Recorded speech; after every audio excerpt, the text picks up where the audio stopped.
very much about things we are doing at home to make sure that when we see China coming closer to us in cyber, controlling infrastructure in Africa, in Arctic, training together with Russia in North Atlantic waters.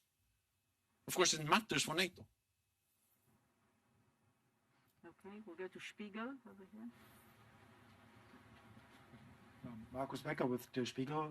Mr. Secretary General, looking at the list of challenges from China, you have mentioned an outside observer might be hard-pressed not to see an adversary in China. At the same time, a number of allies are strongly economically connected to China, Germany among them. To which extent do these economic bonds hamper steps that might need to be taken to counter security challenges from China?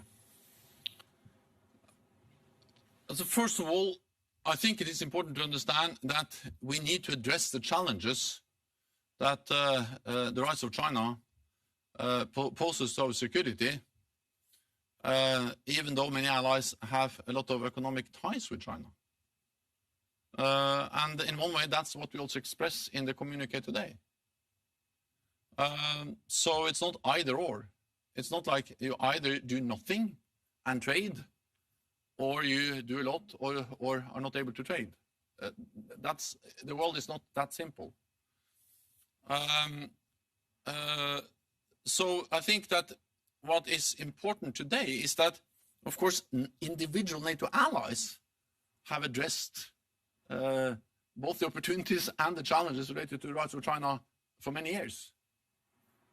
The new thing we have seen today is that we strongly agree that we should do this together as an alliance, because we understand that we need to stand together.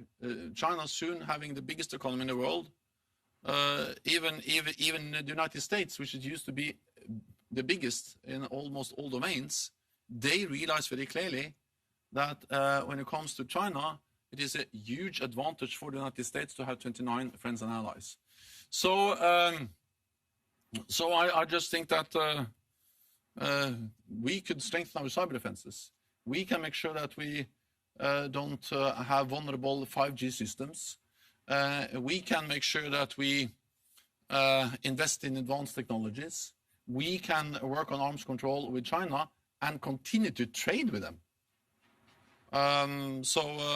For me, that's not either or. It's actually to combine but stand together, because that makes it all stronger. Agenzia Nova, lady in the second row. Thank you. Giulia Torbidoni, Agenzia Nova, Italian News Agency. Mr. Secretary General, I want to ask you if you have talked about the Southern Front, so the Mediterranean region. And a second question about Afghanistan and NATO 2030.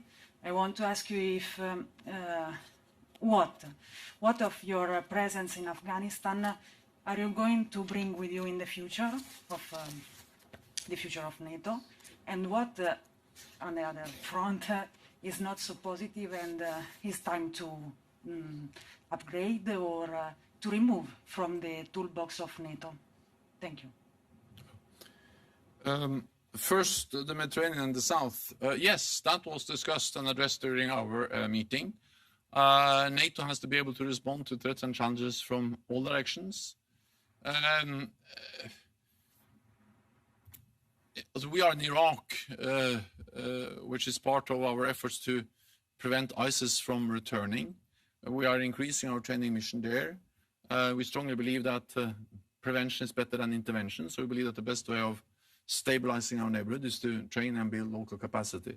We also work with our Mediterranean partners. We are looking into, we have a partnership also with Mauritania. We're looking into whether we can step up and do more with them also in the Sahel region. But these are issues which are now discussed among allies and also with Mauritania. Several allies, of course, are extremely concerned about the situation in Northern Africa, including Libya. On Afghanistan,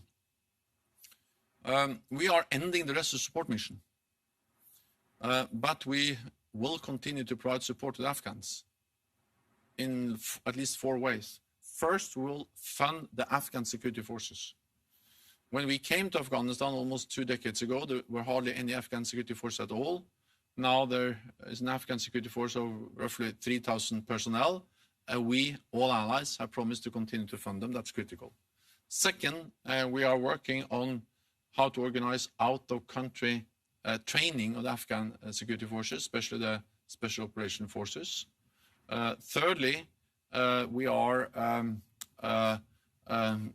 have decided to continue civilian presence in Afghanistan to provide advice capacity building. And fourth, we will really work hard to maintain critical infrastructure, such as the airport, to enable both the presence of NATO, as a civilian presence of NATO, but also, of course, presence of the broader international community, diplomatic presence, but also, of course, the development aid community.